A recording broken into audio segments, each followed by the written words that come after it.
And then I thought, I gotta get camp set up sometime. I need to do it in the daylight sometime.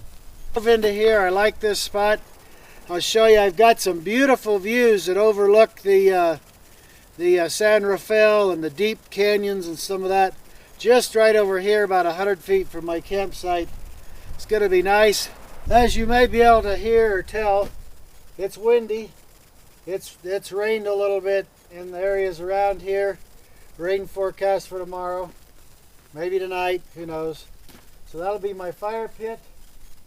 And I've located me another spot over here for my hammock. I could sleep in the beast too, I don't know. I might set them both up and then just kind of decide. One today and another one tomorrow. So I'm looking to hang from this tree here to one end of my hammock, and then over here to that one right there for the other end. This will be a nice open area, and I'm somewhat in line with the flow of the wind. I didn't really want to be perpendicular to it. We're up here just shy of 7,500 feet here, which is one of the higher points out here in the San Rafael swell, out here in the desert. And I've been using an ultralight poncho. I'm just gonna go grab some. Let's see what happens. As you can see in my truck here, I hardly brought anything with me. I got a chance to escape from work a little bit early today, which is very unusual because usually we're going like nuts getting stuff shipped. But I worked all day yesterday, and I stayed and worked all through the night, and then I worked all day today, or most of the day today, till early afternoon. So I worked 31 hours straight, and so now I got up here a little bit earlier than normal, so I'm gonna try to get set up. So I didn't even stop to try to grab anything, food and different stuff like that. I just literally hopped in the truck and drove. I'm gonna use my ATACS IX poncho as my hammock.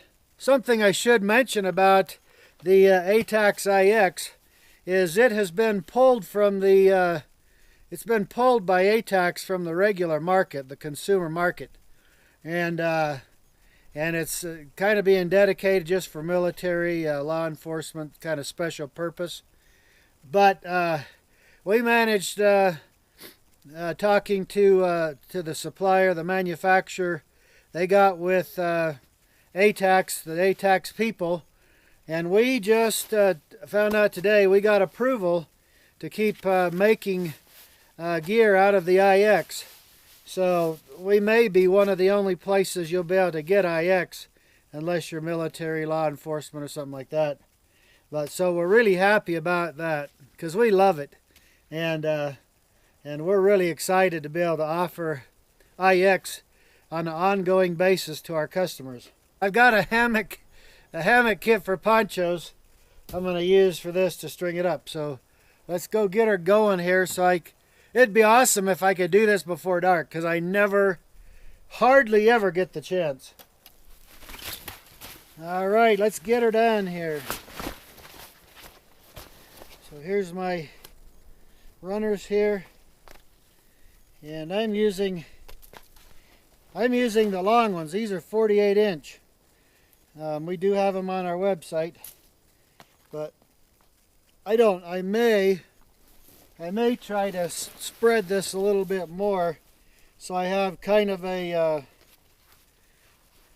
so I have, if you've watched our stuff, we do have kind of a hybrid bridge hammock that we do with these, and so I might just go ahead and rig that up here if I get a chance. So all right, one other thing, I can't remember if I think I've showed this before, but if you have a hammock kit for ponchos, one thing you can do is you can use your tent stake as a quick way to thread your Dyeema runners through the sleeve here.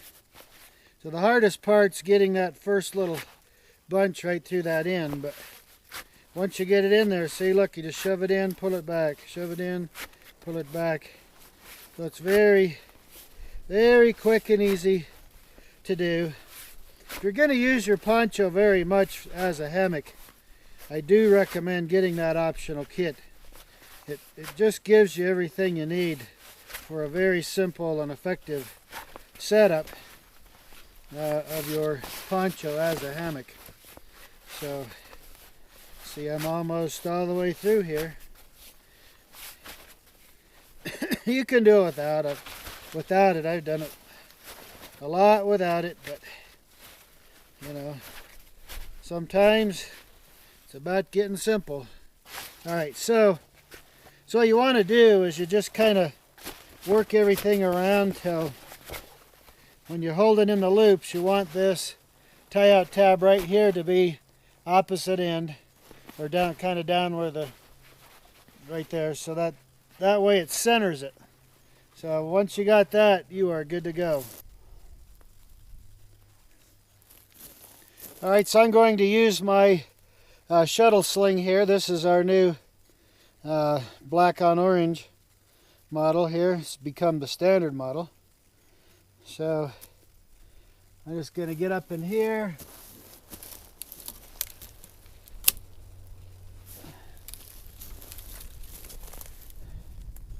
And just pull all this cordage through there.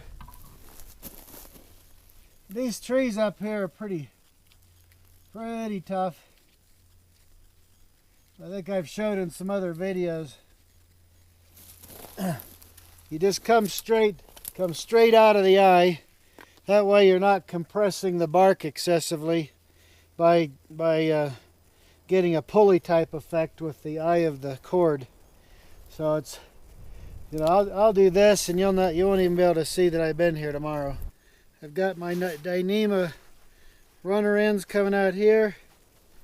I take the eye of the shuttle, shove up through there. So now I'm pinned into place. I take the shock cord that comes on this. This is actually a aluminum tent stake. And I just put that through right there. That just helps hold everything right in place. And then we just kind of start pulling this up however far we need to have it.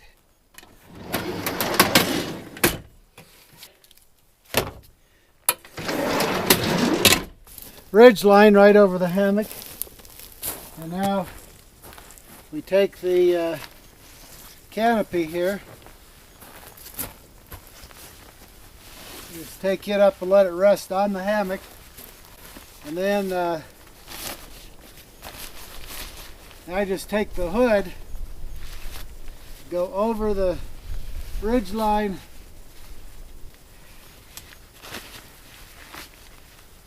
I come down and snap it. So now I got a couple of these shock cords, and all we do is go through the center loop here and just zip it on down right there. That'll hold it in place. There's my hammock set up, my poncho set up as a hammock. Another poncho over top as a canopy with the Easton tent tubes in it. And it's all tied off here. So I'm good to go with this little setup here. Well, the BLM rules say specifically don't shovel dirt into the fire pit. Well, somebody did it. So I'll have to dig it out. That's the remains of my fire last night. I can feel some heat down in here. Oh, there's a couple of hot coals. There's one. So I have grabbed some juniper bark here and let it kind of sit in the coals for a few minutes because it's cold. The bark is cold. Now I've warmed it up here. Now I can just place this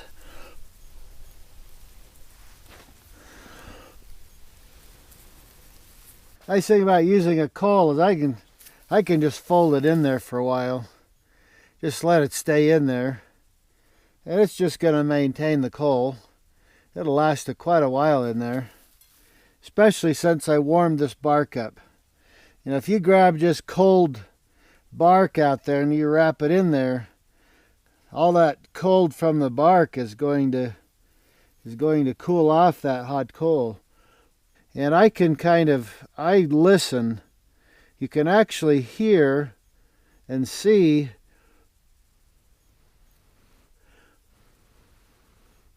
when you're blowing it the right amount.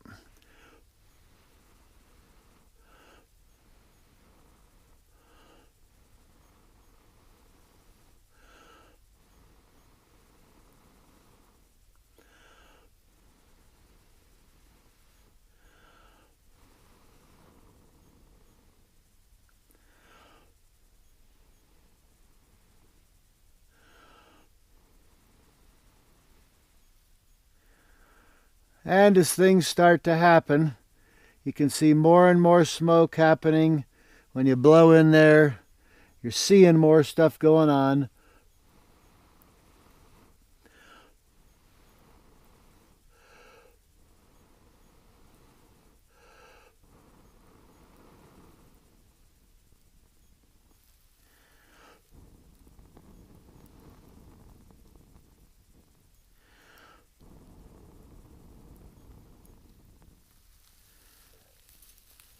The nice thing about a coal when you're using that is you don't have to be in a quick hurry.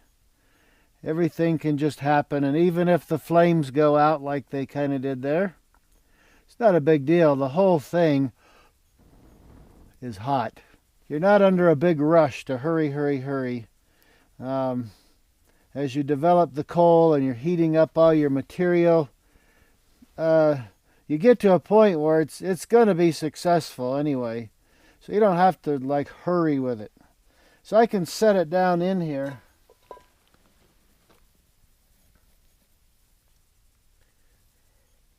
Just like that. You always see people blowing that right into a big flame and everything. And you don't have to do that. Gather some stuff right here and dump it into there while it's smoldering. And then if it hasn't burst into flame already, I'll give it a puff and we got a fire. Alright, now I have purposely just been out and about tinkering for almost 15 minutes now, and just to demonstrate to you that although it's dramatic how everybody takes that little tinder bundle, puts the ember in there and blows it into a flame where it's kind of out in front of their face, a little above their head, makes a dramatic, nice video. But myself, which I like to do that too, it's fun, but the thing I like about starting a fire like this is that you can take your time. Just get down here and blow a little. See, it's just been sitting there waiting for a little puff of air to start. And so for 15 minutes it's been sitting there doing nothing but just smoldering slowly. Then I went around, gathered a little bit of material and threw on there, and now I decided, okay, it's time. A little tiny puff of air and we have a fire. Alright, so you can see I've got a nice fire going here. And last night I had to build a kind of a windbreak because the wind was just blowing like crazy. I really couldn't get much effect out of the fire because of the velocity of the wind. Alright, so here's the back side of the fire pit. And like I say, last night the wind was really blowing pretty good.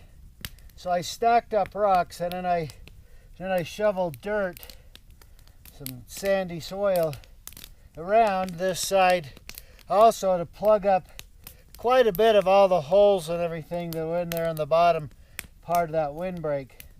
And doing that sort of thing really makes a huge difference in making it so your fire burns really nicely in a deal like this. I think what I want to do is take you over here to the edge, just a little bit out from where my camp is. There's no real official camps up in this area. It's just kind of people just do whatever. 'Cause we're just out on the desert. There's lots of big cracks and fissures like you'll see down in there. And we walk out on the edge of the bluff here, and it's beautiful out here. I'm hoping that this morning, with the shadows and everything, it'll look a little different. But the sun hasn't come up yet, but it's starting to get light. And we see back out through here, if you've watched my videos, I've done a ton of videos. Back in where you see the canyon start, just been eroded down in there. I've been out here on this rocky point here, waiting for the sun to give me just a beautiful shot of these mountains out here, just illuminate them.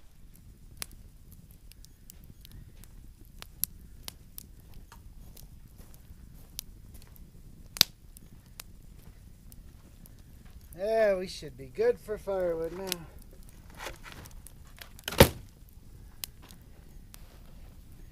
It's a nice morning, a nice day. Didn't get rain last night like I thought we might.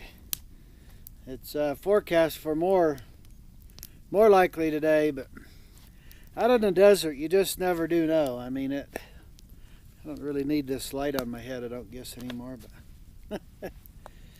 but out here we got the mountains to the west of us, and that seems to lift most of the storms or whatever, and they drop their moisture over there and they get over here. But when it comes down here, let me tell you, it can come down, and you better be on high ground. Because everything here is rock with a little bit of sand and soil on top, so when the water starts running, it can't sink in, it just flows. I have been piddling around for a long time. I need to get breakfast sometime, but I keep seeing other things I want to see, and I hike off over here somewhere or tinker around with something. I think I'm actually really going to sit down here and get some breakfast on. I got stuff that I need to do today, I think.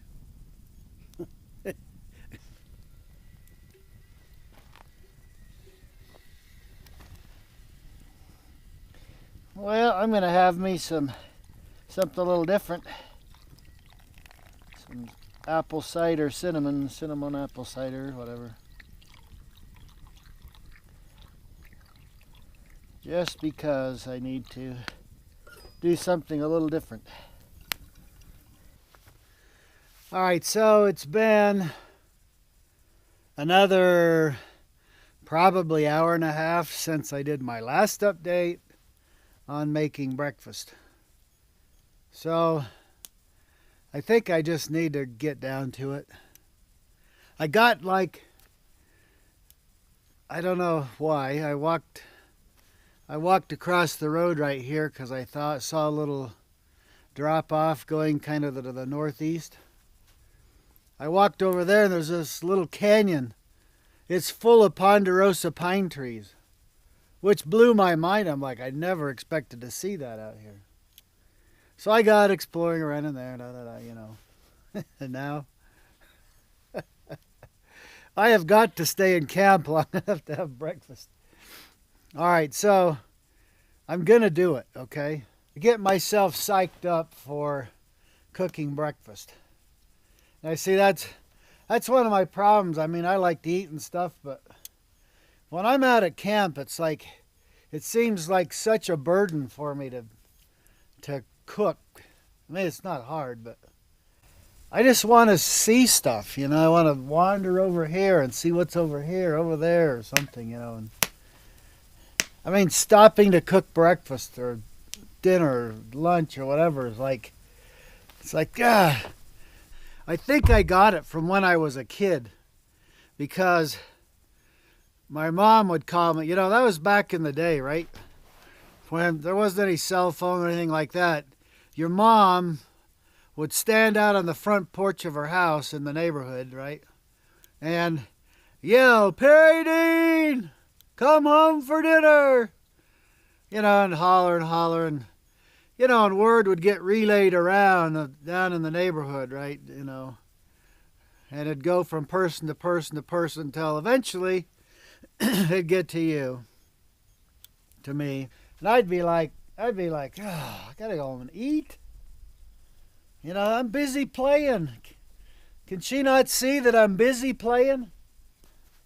When I get out, I'm like playing, right? I mean, I go over here to the south, and it just drops off like 1,500 feet down into the valley over there or something. Yeah, it does. It drops because we're 7,500 feet. It's 6,000 feet down in the valley over here. So I go over here and I just want to look. Or I see some formation or some crevice or I don't know. You see something. Or I get over here and I see those ponderosa trees. And so it's like breakfast is such a burden. It's like, God, I have to take time to do breakfast. I should have brought like cinnamon rolls and do like I did that one time on that video, maybe 6 months ago. I bought like 2-day-old cinnamon rolls, and I mean, they were almost hard as a rock, right? I got them for like, I don't know, $1 for 20 of them or something. But I found out I put them in my little Dutch oven thing and put them on the fire, and you warm them up just enough they start softening. I think because you got the lid on and everything, they soften up.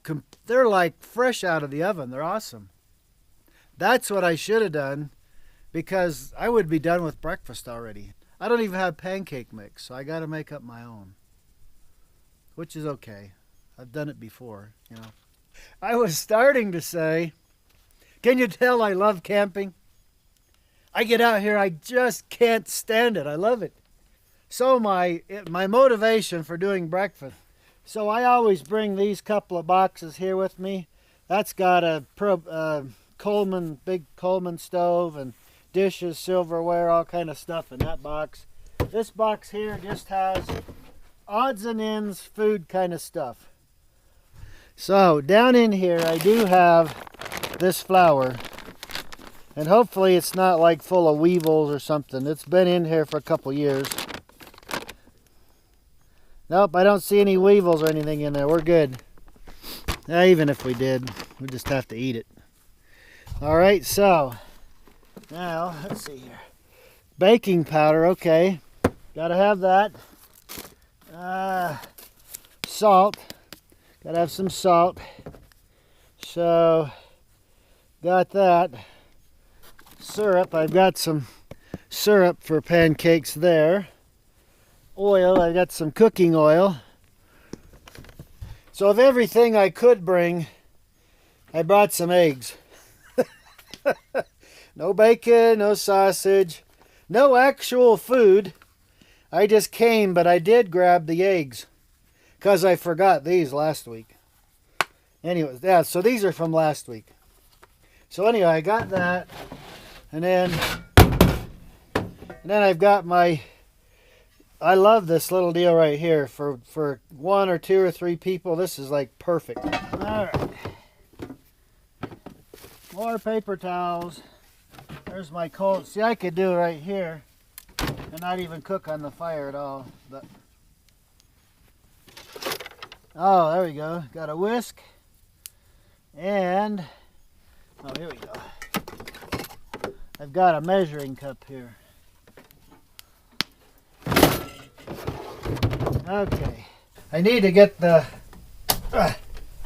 fry pan here on the fire so it can get heating up. me a little oil in there. This fire, the sun's come out here. And I'm going to shovel some coals down underneath here. So this will be my cooking area. Alright, this old tin pot here is going to be my mixing bowl. Well, I don't need a cup of flour, but I don't know how to mix it otherwise. So. Well, I don't really even know anyway. But this is more than I need. A cup of flour. Okay. I know I need a little bit of salt. I don't know. That's too much. Probably a couple of pinches of salt. Throw the other over my shoulder for good luck. I think that normally you need about a teaspoon of baking powder for a cup of flour. But I think I need about half as much for whole wheat. I don't know. So a teaspoon and a half of that. Okay. Because I think I need about a tablespoon of oil. So 3 teaspoons is a tablespoon, so we'll do 3 of these Go Bite spoons and figure that's probably pretty good. Okay, there we go. All right. Okay, so there's our oil, and I need an egg.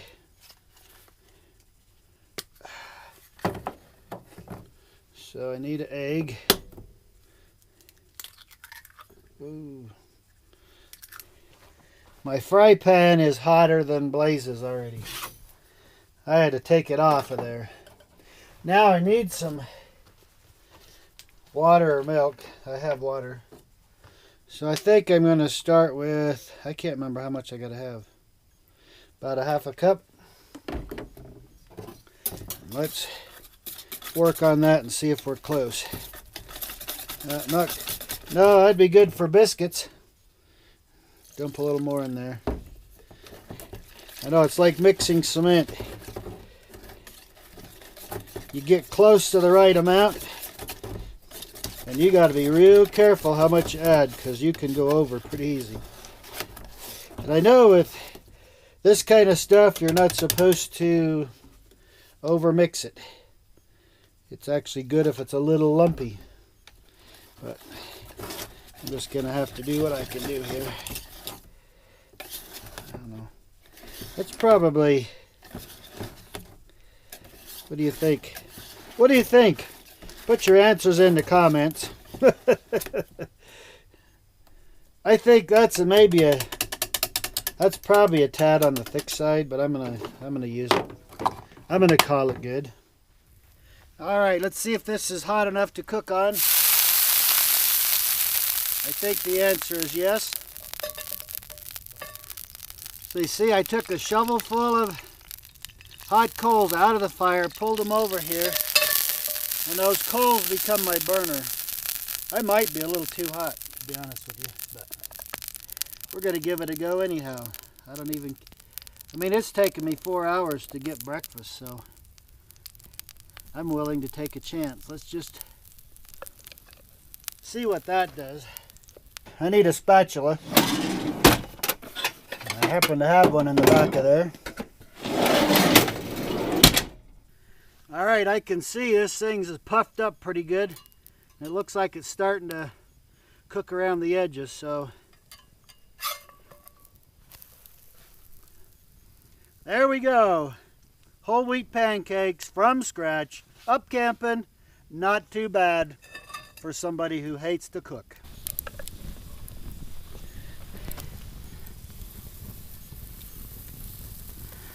There goes number 2.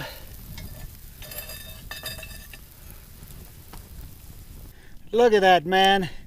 I think I got this dialed in. That pancake is almost an inch thick. Amazing. You know, you saw that I have that 2-burner Coleman stove, propane bottles and all that. I could easily cook these pancakes on the stove and, you know, it'd be just fine. But I don't know. I love a campfire whenever I can, and since I've got a campfire, I'm like, why not cook them over the fire, right? Especially you got cast iron cookware. It works, cast iron works so well over the fire because it's so forgiving. And you just get somewhere close to the right temperature. And if you cook with coals, you can cook about anything you want, and it works well. So I don't know if I have like some kind of problem, ACD or something, but like I'm waiting for my pancake to cook so I can turn it. And I keep wanting to walk away from camp and look at something. I think I have a serious problem. So I got to do something. I'm going to trim off some little stuff for the fire, even though I don't need it. I love this silky pocket, boy. This thing is awesome. Switchblade.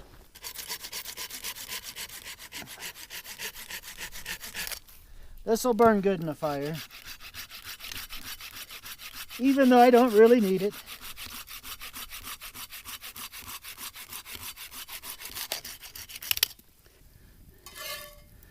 Alright, there we go. We're loading up. I can make one more. Well, the last pancake. Look at that beast. You know, the last pancake is always the ugliest one. Just like the last child. Ooh, Sherry is going to be so ticked when she hears that. Look how thick that pancake is. It's a solid inch thick. That is amazing right there, I'm telling you what. Yeah, I know. I just happen to have a tape measure in my truck too. I'm a nerd. All right, so me and what army is going to eat all those pancakes?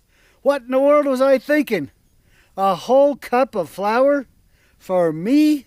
I camp solo 90% of the time. All right, some log cabin syrup.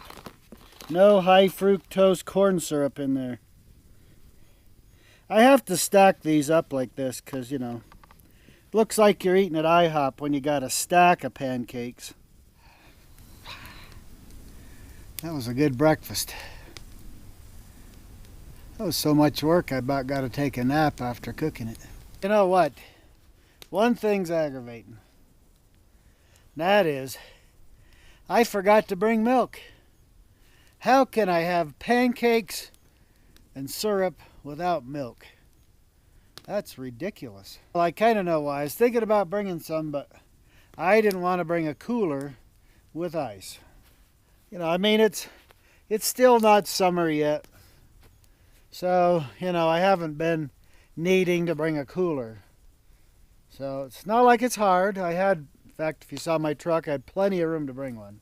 That's the problem. If I have milk, it better be ice cold. I mean, it's got to be sitting in the ice, or it's not cold enough for me. When I was a kid, I worked on my uncle's dairy farm in Idaho. And let me tell you what, I've had warm milk.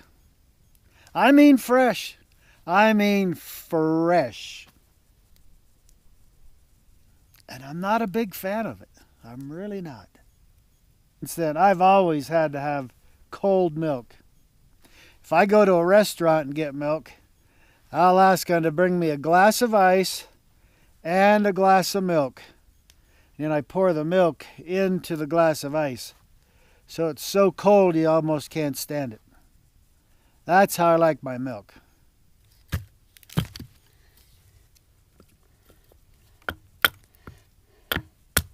Just have to kind of clean it up a little.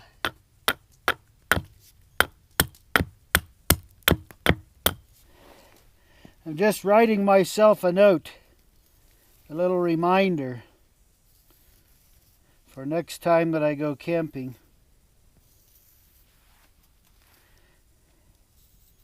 I need to remember this.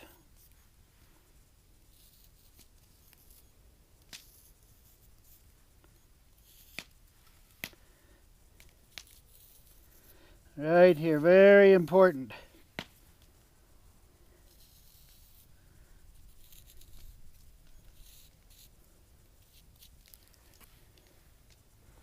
don't forget the milk.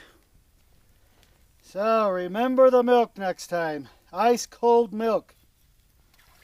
I won't forget now. Thing right here, that'll be a reminder. Alright, I want to show you something with the beast. I haven't really showed the stakeout possibilities that you have with it. Pop the beast loose here. And let her rip. Okay. Now of course I can put a ground cloth under here. And in some cases I might want to. Just something simple probably. Now we do have available either the Cordura or the ripstop. Well, there's actually 3 options you can choose for putting a canopy over. One, you can use one of our HSS, the Hammock shelter system, or a XL, X-wide poncho. You can set both of those up with our Easton tent tubes. With your beast, you're going to get some clip-on tent pole adapters here, so your tent poles can stick down in here. So you got D-rings on all 4 corners. Our set of tent poles, and we can customize these for other sizes of ponchos or whatever. We just have to know what size you have. So what I'm going to do is stab these ends into the opposite corners here. This and like that. So you can see right here that I've got a canopy set up that's can be attached right to the beast, and you can throw whatever you want. You could throw a tarp over here. I'm going to show you a video upcoming with a PSTM, our medium-sized tarp. It actually goes on top of here on the diagonal really nicely. So here's your other option right here. There is another set of D-rings right here just back from the corner, and we can hook this same, we can snap in this same little rig right here. Snap it right there, and then we can let that out a little bit. I could use even a longer set of tent tubes. What happens here is, you see, I got about a foot wider footprint here on the on these tent poles than I would have had right here. Like, you know, you can snap in our HSS or our poncho. You can snap it in on one side to the snaps on the beast. So one side comes right to the edge of the beast, and then that makes your shelter go a little bit more to one side, and you have a little space over there on the ground. Gives you a little side space over here. But if you want to have the same amount of space on both sides, then you use these other snap-ins, and then you don't snap directly to the beast with your HSS or your poncho, but you stake it to the ground, and that gives you a little bit wider footprint. Okay, now you see with the very same tent tubes, very same tent poles, I now have a shelter here that's spaced out about a foot on each side, and then I've got about 10 inches or so on each end. There we've got the setup here. So that gives me a profile on all sides to put my shelter over. Okay, now get that in there. So we've now created basically a tent out of the beast and either a poncho or the HSS, either one. So this can be used as a hammock, for example, if you got good weather. If you don't, well, you can put this thing up as the top to a beast. Well, I got my sleeping situation here taken care of. I just finished putting that canopy on just as the rain started. So there we are, the beast underneath the canopy made out of HSS. And we're using the wider stance tent pole configuration. The attachments and all that sort of thing are included with the beast whenever you get one.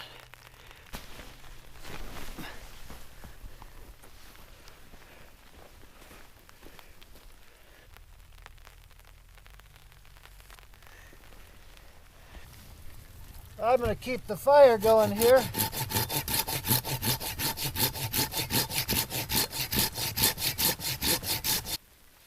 And so I'm going to put up some more shelter here.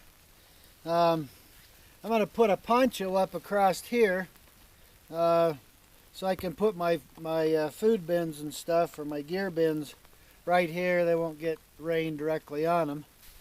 So I'm actually doing something different.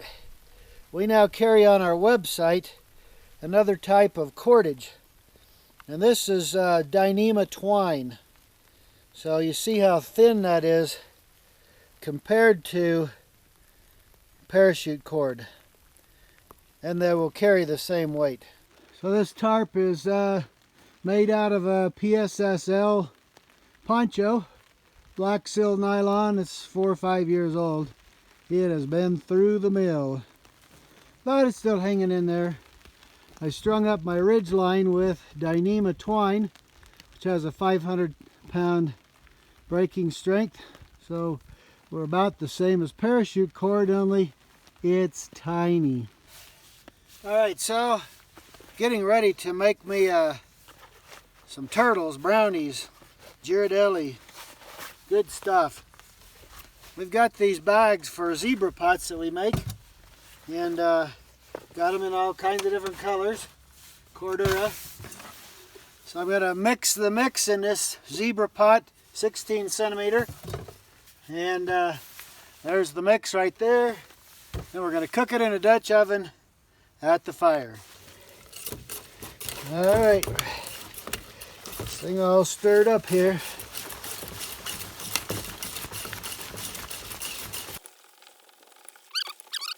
Shortening, but I don't have any shortening with me, so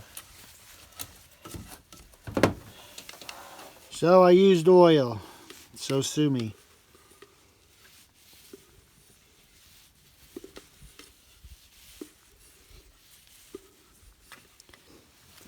All right, now the caramel part.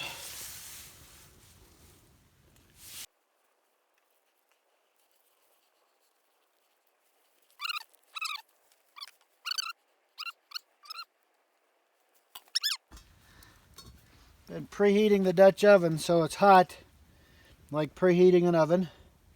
So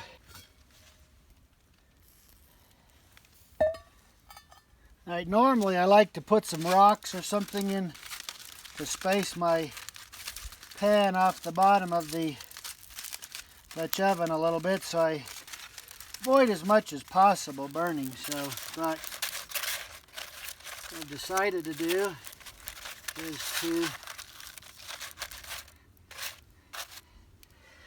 I just wadded up a strip of tin foil, then I'll put my pan on that so I got a little elevation off the hottest coals. Normally I could just use some rocks. I could normally just use some rocks for that, but that little foil pan I decided to use is too flimsy for rocks. That looks like that's going to hold it pretty well. And now I'm going to put the lid on like that, and then I'll get into my coals here.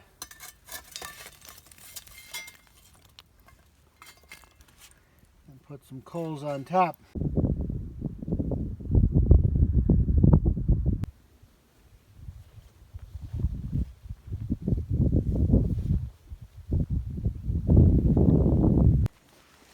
Alright, I'm going to crawl in here. Take me a little snooze.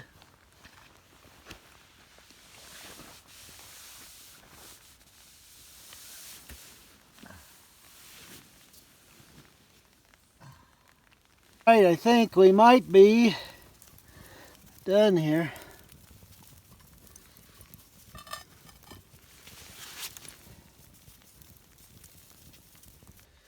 All right, well, let's see what we got here. See if we can pry this thing up out of here.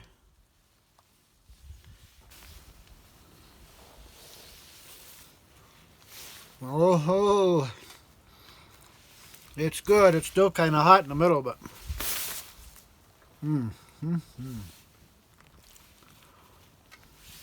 that is very good. I must say I did okay on that one. Not burnt.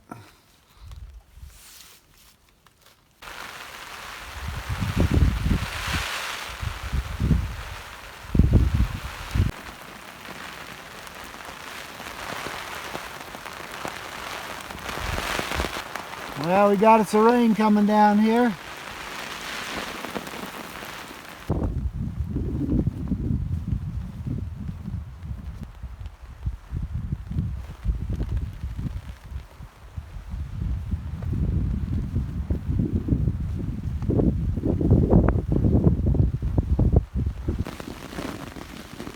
We've got 40 and 50 mile an hour winds here. I had to get into this shelter here with the beast to get out of that. The temperatures have dropped to just about 40 degrees, and the rain is just coming down and the wind is just crazy.